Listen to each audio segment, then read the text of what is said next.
Kita baca Al-Fatihah ni 17 kali sehari minimum. Tapi pernah tak kita tanya, kenapa ayat paling tengah, paling core dalam surah ni adalah permintaan kita pada Allah untuk tunjuk jalan yang lurus. Ihdinas siratal mustaqim. Kenapa tak minta, ya Allah bagi aku kaya, bagi aku sihat? Sebab manusia paling besar masalah dia daripada dulu sampai sekarang bukan material, bukan duit. Masalah utama kita ni adalah loss.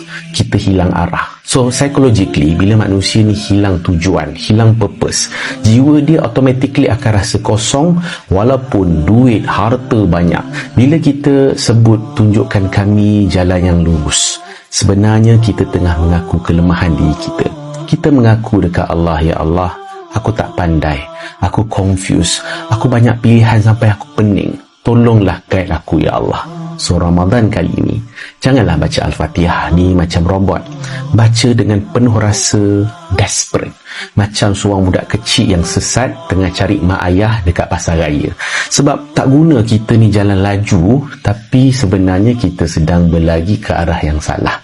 Biar jalan nampak sama, asalkan hati kita kekal sabar. Biar langkah rasa perlahan, asalkan tujuannya adalah Tuhan.